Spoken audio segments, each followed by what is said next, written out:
Well, welcome back to Beyond the Pulpit. Yes. Super exciting to be here talking about exponential faith and how that creates an exponential impact. And today we get to talk about worship, which is super exciting. We have two of the best with us today. We've got Pastor Maribel and Rev Kyle. Pastor Maribel, one of our founding pastors and executive pastor of worship.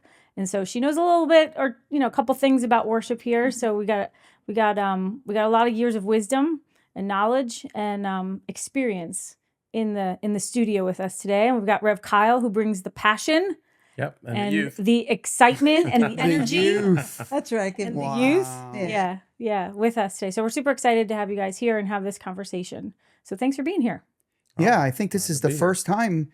I think both of you have been on the first time on the podcast. So really excited about that. We're going to talk about all things. Did you say this already? Worship. We're going to talk about all things worship. As a reminder, those who are listening or watching this year, the vision for our church was exponential, and going deeper, be fruitful, be multiply, get deeper in our faith. And part of that is how important it is from a worship perspective. So I want to ask, we don't have 30 minutes, feels like it goes so fast. So I'm going right into it. Pastor Maribel, you've been leading worship at our church from virtually the beginning, right? So almost 36 years. And worship is more than just the music on Sunday, right? A lot of people think that, that worship is just those 20 minutes that we do on a Sunday morning or whatever it is. Tell us a little bit about, from your perspective and your own story, what it means to have a worship lifestyle, because that's really what God calls us to, not just to show up to a gathering on a Sunday and sing a couple songs, right? Anybody can do that. Yeah. Go ahead. It's interesting, Pastor John, when you said 36 years, but when I think back, I've been worshiping since I was 10. When I think 10, that's when I remember rededicating my life to Christ. I grew up in a Christian home, but from the onset, with the little bit that I had in my hands, and I remember my mom saying, "Okay, Mari, just give your 3 chords to the Lord." That's what I knew, the hymns in the Spanish Methodist Church.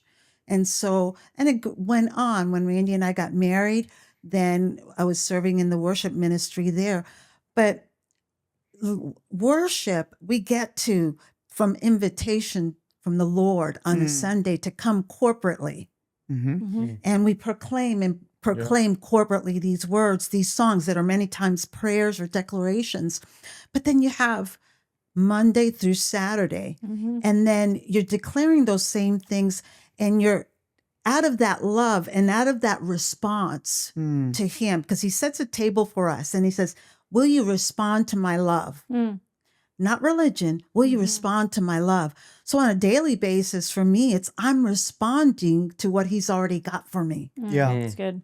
It's really good. His love. And whatever age, 70, 50, 10, young, I tell parents with their kids, allow them, show them how to respond to the goodness of God. It's not really that they have to do something to earn it, do something to worship. No, we respond to who he is. It's really good. Judah Smith once said, and I don't know if he says it often anymore, but he did it several years ago. He said, Sundays is the culmination of everything that God did the other 6 days, right? So many times we go into a Sunday, and yes, absolutely, you start, first fruits, you start with your week with giving to God, but also it's an opportunity to thank God. It's an opportunity to pour out to God, to respond to God because of everything he did that week. And someone may say, well, I had a horrible week, but you still got breath in your lungs.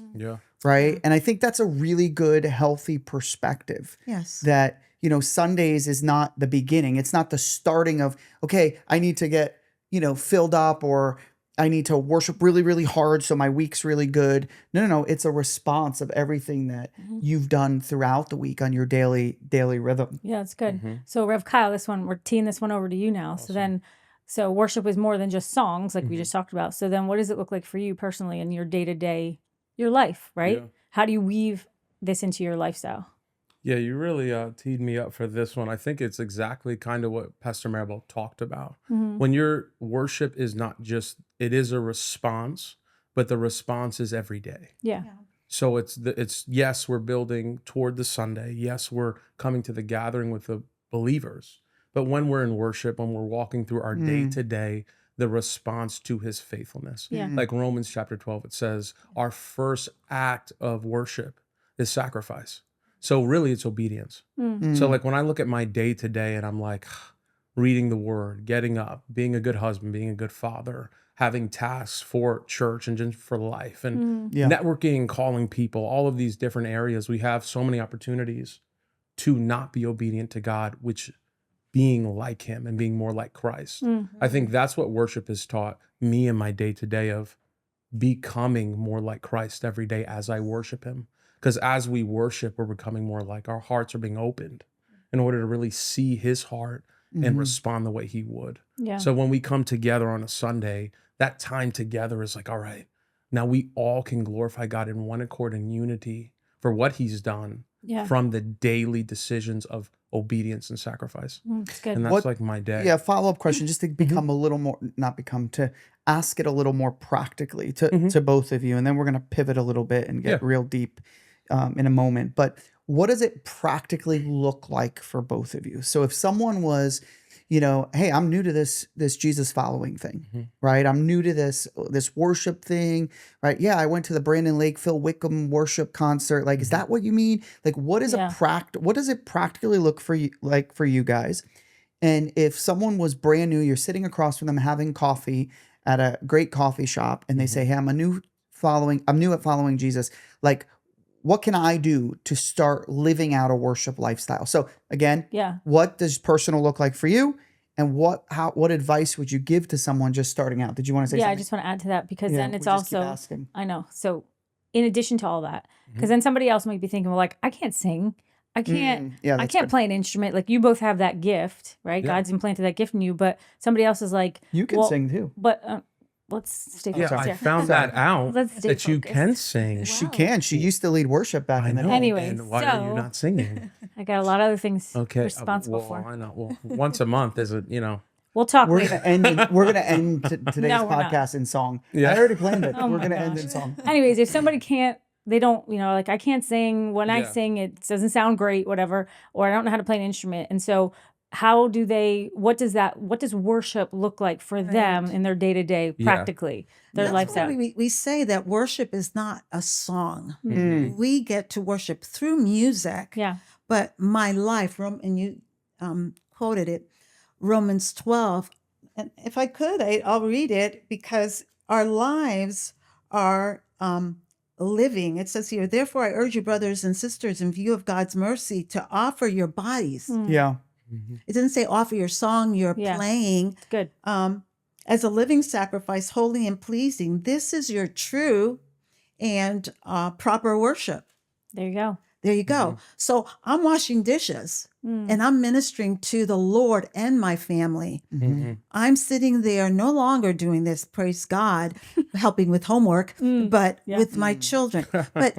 But the thing is this, and this is one of the things about keeping worship authentic. If I declare these things on Sunday, these words, I love you. And so how can I connect the authenticity of what I've just declared with my mouth, with what I believe in my mind and what I feel in my heart, and then the actions of my life? Yeah, that's good. That's really good. Unpack that a little more. Okay, so More practically. 1 Corinthians, what love is, gentle, kind. But the thing is, if we try to find that within ourselves, we're going to be exhausted in trying to find that within us. Right. So my time of worship is going to the well. Remember the woman at the well? And he says, I'm your living water. So I'm like, Maribel, you've got to drink every day. Yeah. You have got to get into that place of solitude with him in this. And it's harder now than ever with the constant dings, and the calling and the accessibility. And I just wrote this in my journal yesterday with all the information. Yeah. I could get lost in books and podcasts and all of that.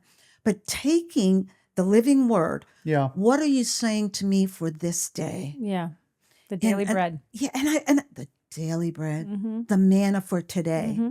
And it's living. And Maribel, chill, rest, breathe, Selah, exhale, Mm-hmm. now inhale in Him. Mm-hmm. And yes, it'll go from 5 minutes to 10 minutes to 15 to 20 to 30. Or actually, I believe that gets to a place where there's just an urgency inside of you to be with Him. Mm-hmm.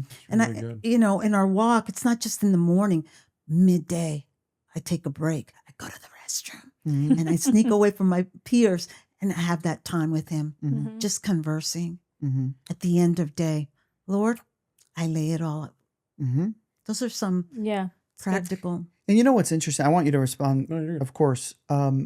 What's interesting is a lot of the things that we do in the evangelical, I don't know what, the modern worship experience, right? I don't want to say charismatic, but the modern worship experience, contemporary, that's the word. Mm-hmm. Contemporary worship experience, people think we just invented this in the 80s or in the the charismatic renewal or any of these things, the 70s, the 60s. No, these go back to deep Jewish practices. Mhm. If you're in Jerusalem right now, there's going to be multiple times a day. What is it? Sunrise, midday, sunset. Mhm. Yeah. Yeah, sunset, where they're focused on prayer. Mm-hmm. Right? We look at the book of, read the story of Daniel and what, the prayer time and all those kind of things. And that's what you're talking about. Absolutely. Is what you're doing is the sacrificial, the movement, the act, the Mhm. behavior Mm-hmm. is a sacrifice which causes us to posture ourselves Mhm. before God. Right? Yeah. So take again, what from a personal, unpack that a little bit. Yeah, I think something to also add with someone brand new to the faith is everyone is uniquely gifted and designed. Mm. So if you're coming into church and I'm sitting across from you or going, worship, like, what does this mean? What does it mean, a life sacrifice? Okay, taking them to sacrifice, taking them to personal devotion first, and allowing God to begin to, we planted the seed, we put it there, but allowing God to water it and walking them through it. I think our church does a great job with that in connecting people together, creating community. Mhm. But in that, all of those things is a reflection for me of worship. Mhm. Like getting deep into your faith and having a personal time, that's a part of worship. Yeah. Meeting with a group of believers or just Mhm. having game nights or creating community, that's worship. Mm. Music is just a type, Mm. but it's also the behavior or response is scriptural. So there's 7 ways to worship God in Psalms, 7. Mhm. So, in the Hebrew, hala means to act clamorously foolish. Yes. Barak, not talking about Obama, means to bend your knees down and be lowly before the Lord. But those responses are not optional. Mm. So when we talk about Mm. worship with song, those things of raising your hands, Yes. those things of Mhm. we sang today a new song and the all staff, Mhm. that's called Tendoil? And then there's Toda. Yeah, and then there's Toda. There's all these different names, and they are just attached to putting your hand out in agreement. Mhm. That's actually an act of worship. And it's not just something we do, it's something scripture. Mm. And that's a part of worshiping God, Yeah. not just singing or, Right. you know what I mean? That is so, Kyle, that's so good Yeah. because I think, what's that saying? Throw the baby out with the bath. Are you supposed to say that? Is that like a bad thing? Like throw the baby out with the bathwater. Like edit it out if I'm not supposed to say that. But You're welcome. but we tend to forget that some of these ancient rituals, Mm-hmm. we look at them and go, they're religious, right? So we take them out, right? We offer in our church, we offer communion every Sunday. Someone can take communion, right? Yeah. There's different moments, but we throw these things out and forget the sacredness Mm-hmm. of them, Mhm. right? Yeah. Where, the raising of hands, that wasn't a contemporary worship thing. The Jews in their prayer times, they're raising, it's a posture of surrender, Mhm. right? It's a Yeah. posture of surrender, and there's power in that. Hmm. And there's a story in the scriptures of 2 homeboys that are imprisoned, right? And they're in jail, they're and it's not jail the way we have today, where they get like a 3-course gourmet meal, That we're right? paying for. They're in And stocks. they were Yeah. in caves or in not caves, Dungeons. in like dungeons. Thank you. No Like basement, no I mean, they're Nothing. bathrooming on themselves, right? It's Yeah. horrible, Yeah. stinky, no air conditioning, none of this stuff, Yeah. right? Mm. And they start worshiping. Yes. Yeah. Mm-hmm. At I'm not midnight. saying that they were singing at night. I'm not saying that they probably were horrible singers. They probably pitchy, whatever, but they just start, and it wasn't necessarily singing songs. It was, declaring the goodness of God in the middle of their crisis, in the middle of their jacked upness, in the middle of their brokenness. Yeah. And so that leads me to a question to you, Pastor Maribel, which is worship can show up even in the darkest and hardest of moments. And so I want us to get a little personal for a few moments about knowing that, Yes. can you share a moment in your story, in your life, where that really rang true? Does that make sense? Mm-hmm. Rang true, and where that incorporating worship of any type, any of the 7, right? Or all 7. Yeah. How that got you through a season of grief, a season of heartache, a season of trauma. Can you kind of show that? I want your story. Our stories tell a story and help people through their story. So, It's very true. Our lives are living epistles being read of many. And so that whole thing of worship from my heart then being expressed in my life and how that models it for others. Boy, do I have stories. Do I have stories? But one particular one that I remember was when Olivia was born, and she was born with her disability of Down syndrome. Amazing young woman. She is 33 years now. But we were told that she would have to have open heart surgery. Did you know she had Down syndrome before she was born? No. So they didn't have that technology back then? No, they did with some blood tests and so forth. But we were just starting in the church. Gosh, she's 33, so she might have, 2 years old or whatever. Oh, maybe. 2 years the church. Yeah. And so we were told that, and I remember it was in August, and not too long ago, she said, "Mom, this is my anniversary of my open heart surgery." Oh. But so they had taken her down for surgery, and I had, as a nurse, been in that operation with one of my patients, actually watched it, all that they did. So I was thinking, they're doing this to my 10-pound, 8-month-old baby. And I mean, that's dark. And that's what I love about worship. It's not religious. Well, I'm not going to act like everything's just all right. But my emotions, God, I need you. And I remember Randy and I going into the chapel in the hospital, Hershey Medical Center. Oh. That's where we were. And falling to our knees. And the psalm that came on, God, you're the strength of my heart. God is the strength. And then we went, of her heart and her portion forever. Tears flowing down. Several hours passed, and our trust there. I just love that about worship, because I can approach him, and he's such a father. His presence surrounded us in that room. That's just one story, but so many. Yeah. It's really good. It's really good. When you were talking, Rev Kyle, before, going back to something that you had said. I'm sorry, before you jump there. Okay. Thank you for sharing that. It's important that we don't move my fault. We don't move so fast and realize the sacredness of people's stories and those intimate times that we as pastors and leaders and ministers, we open up so much because it's part of what we do when we communicate, but we forget that how sacred that is, even in our own lives and our own stories. So for us to share those things on a podcast that's public, that I don't know how many people listen or watch this thing, but is sacred. So thank you to both of you, because we're going to crack you open in just a few moments. Perfect. Go ahead. Yeah, no. Thank you, Pam. When you were talking, it just reminded me of that comfort, right, that we get from his presence and from just whatever emotions we're feeling, whatever, we just surrender that to him, and he just meets us there every time. That's the grace of God. Yes. And so, which is just, it's a beautiful thing. And it's interesting because back then we didn't have Facebook or Instagram or texting. Mm. So the friendships of people, because even nowadays it feels near. Yeah. People send you messages and stuff like that, but we didn't have that. And my parents lived in Florida, so yeah, it was so important to have his nearness. You didn't have a phone. You had to go home if you wanted. Somebody left you a message, Right. not a voicemail. It was On an your answering machine. Yeah. Exactly. What is that? That's Kidding. Wait, how old are you, buddy? No, we had one. Oh, you had one. I still remember my landline. Oh, yeah. Some Yeah. people still have those things. Yeah. Go ahead.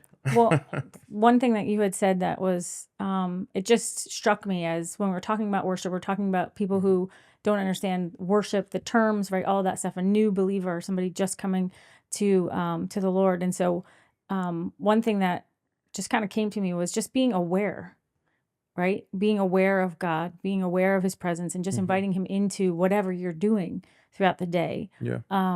That's like the first step towards a lifestyle of worship is Yes. being aware, acknowledging, bringing him into whatever you're doing. Yeah.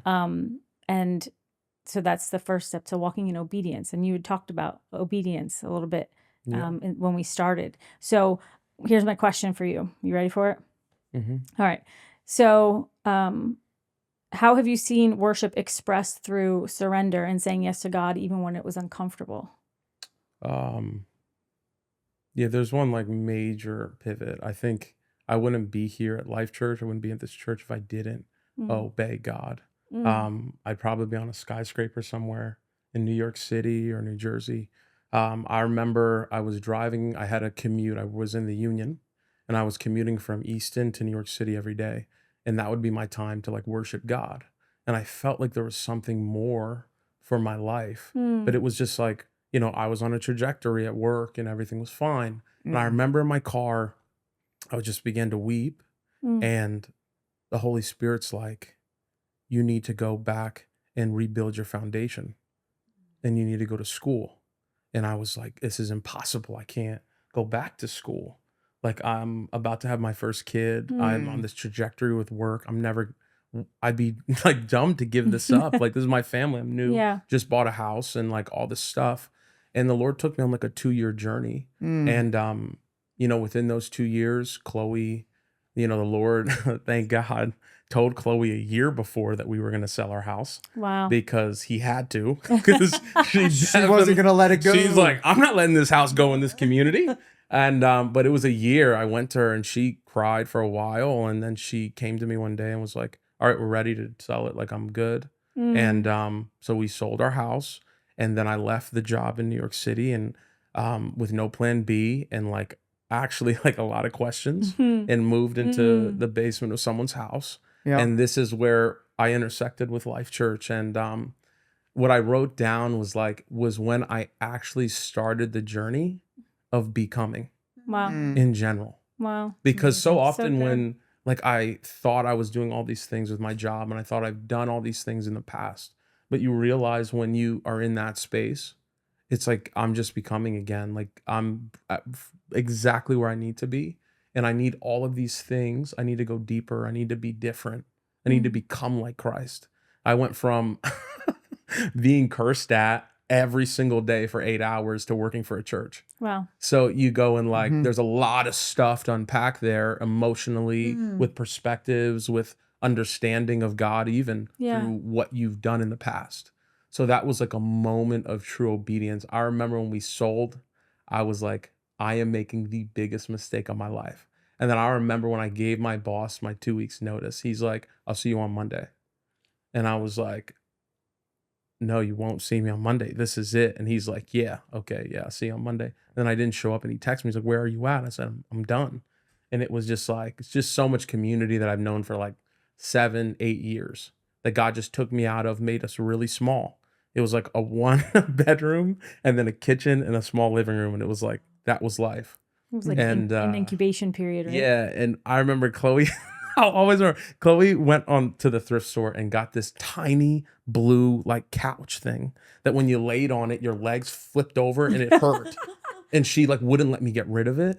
And I was just like, Chloe's like, this is perfect for the space. It's like, this is literally the enemy. Like, I can't have this couch in our house. Right? It was one of those little kid couches? Yeah, or what? it was so Like from tiny. Pottery Barn? No, I don't even know where it was from. I woke up, it was in the house. She just, but it was just like, I remember those glimpses of those moments. Like, it was just so different from what we were doing, but it looked like obedience. And we felt like that season and even being here with Life Church completely changed the trajectory of my life. Wow. Where I was going. Yeah, and that Yeah. decision you made, I was just thinking, I was, pondering or whatever the right word is.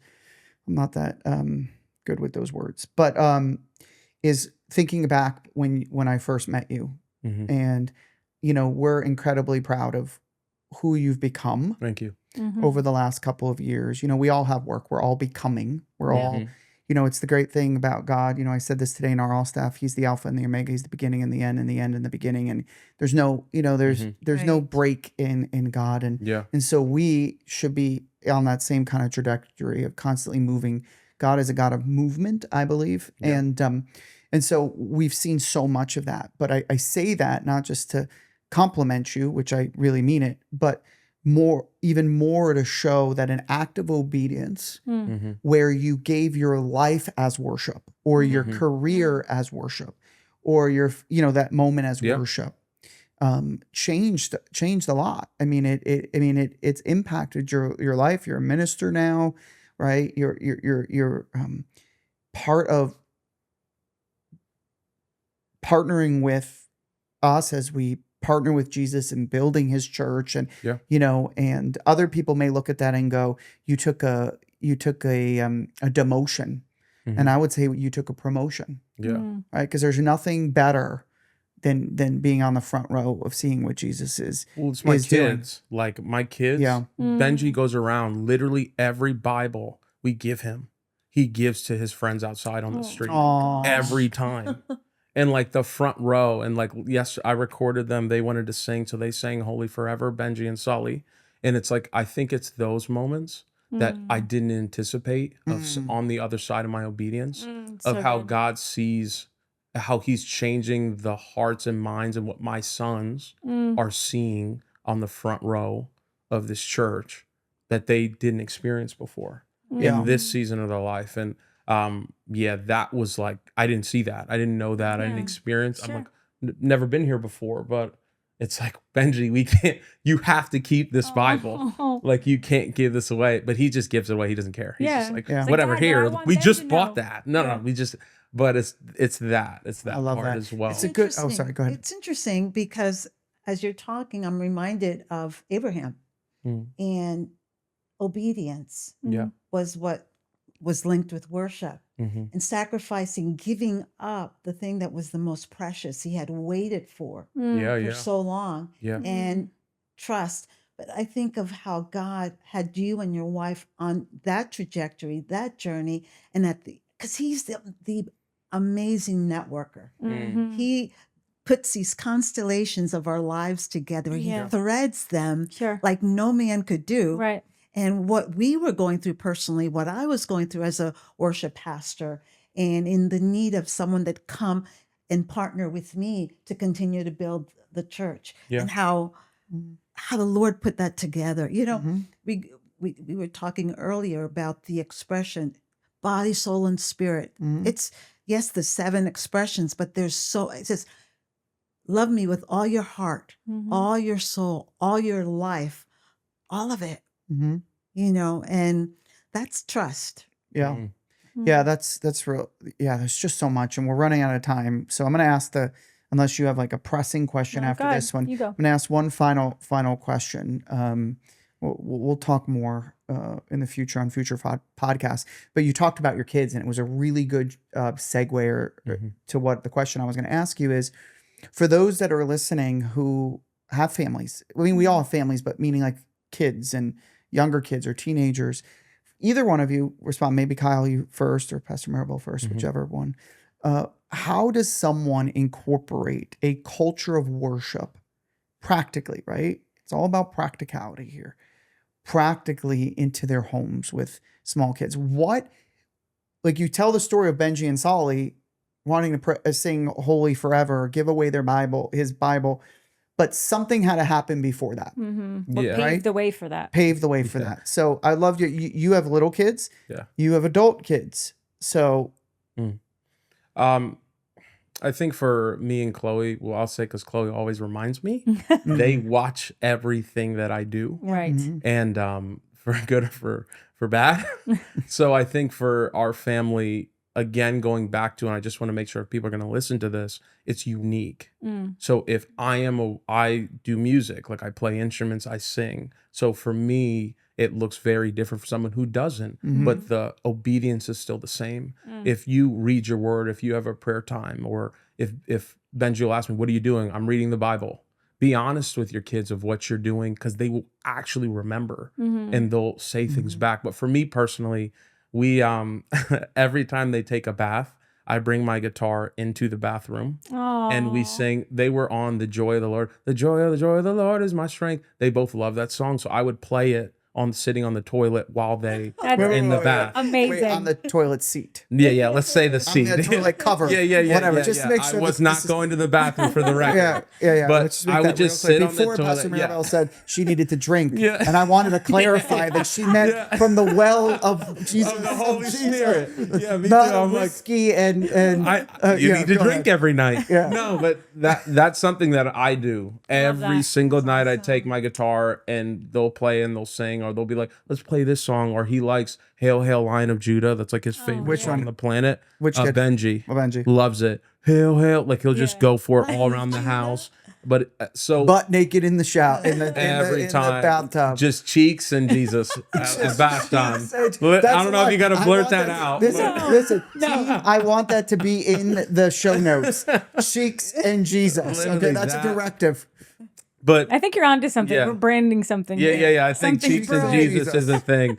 No, but that's really all it is. They see Chloe when she's just reading and she's praying. We make him pray at dinner. And like his prayers are getting deeper from what they were. Like, thank you, Jesus. Like we were at a dinner and he was like, Jesus, I just want to see your power, your power, you're powerful, your power. And we were like, okay, we want to eat. Like, like, can you finish? But it's just seeing it in real time is just unbelievable. So practically, your first decision is to be like Christ, and your kids will see it. Yeah, that's And then good. uniquely how you are made, designed, created, whether if it's reading the word, if it's playing music, if it's listening, if it's feeding the hungry, or being there for families, being a comforter, all of those choices or decisions of obedience, your kids will see that. And it Good. will really resonate with them. And our whole prayer every single night for our kids is, Lord, I pray that they would be sensitive to your presence now, that they would good. know who the Holy Ghost is, like they know who he is, Yeah. so that's that good. they can identify it. You know, That's where we're at. really good. Deuteronomy chapter 6 talks about repeating these things Mm-hmm. over and over again to your children. And Yeah. that work, that repetitive, that movement is what you're talking about. Is it's it's a reminder. And Yeah. so when you do those things, you're reminding Benji and Sully what it is. You know, we are not the best. We were never the best at, we talk to these parents in our church, and they're like, every morning we make a pancake breakfast with fresh cut fruit, and then we sit around and we do a devotional together, and then we all walk and we pray as we walk to the school bus. And as they're going up the school bus, we anoint them with oil. And then, as the bus is leaving, we blow on the bus, and Take all communion. these great, incredible credit. She's looking at me like Yeah, I I should know. shut up, but incredible things. And we're like, we're just happy they got on the bus. But every morning they see us, almost every morning, praying together. And they'll remember those. They'll remember those moments. Yeah. Seeing mom and dad when they wake up, or hearing them down in the living room, praying together, praying for them, praying for the church, praying for those things. Any final thoughts? It's interesting. This coming Friday is going to be my mother's first birthday that she's not with us First birthday in heaven. in heaven, whichever way you want to put it. But I am a product of being that person that our parents brought us to their bed every night without fail. And we had a devotional time. And it's always, it's like the King James in Spanish, Reina Valeria. We would have And then we do the Padre Nuestro, Mhm. our Father. Mhm. And we'd have a worship time, a hymn. We'd have a worship, and here in Psalm 70, it says, for you have been my hope, sovereign Lord, my confidence since my youth. Mm. From birth, I have relied on you. You brought me forth from my mother's womb. I will ever praise you. And I have become a sign to many. You are my strong refuge. Mhm. And so here I am in my latter years saying I am a result of obedience. Because it wasn't always easy. We're like, Right. we got to go again to do devotional. Tiempo devocional, no lo queremos hacer. We don't want to do it. Mhm. But both my brothers, Rick and Fred, and then myself, and look at the fruit. Yeah. And I've done that, with my children. And I love what you said. It's unique. It's Yeah. not about shame. It's not about guilt. It's about the fruit of his word and who he is Yeah. being sown in the hearts of our children. That's good. It's really good. You want to wrap Really us good. up? Yeah, thank you. This was a great conversation. Very, thank you for bearing your hearts, peeling back the curtain a little bit so we get to see just your personal, how God has personally developed that worship as a lifestyle in all of you, and helping others to walk in that same obedience. So thank you for this conversation, and we hope it's not the last. We know it won't be the last, but this was it. Yeah. Beyond the pulpit. Appreciate you both. Beyond the All right. pulpit. This is great. This is awesome. awesome. All right. Love you guys. See ya.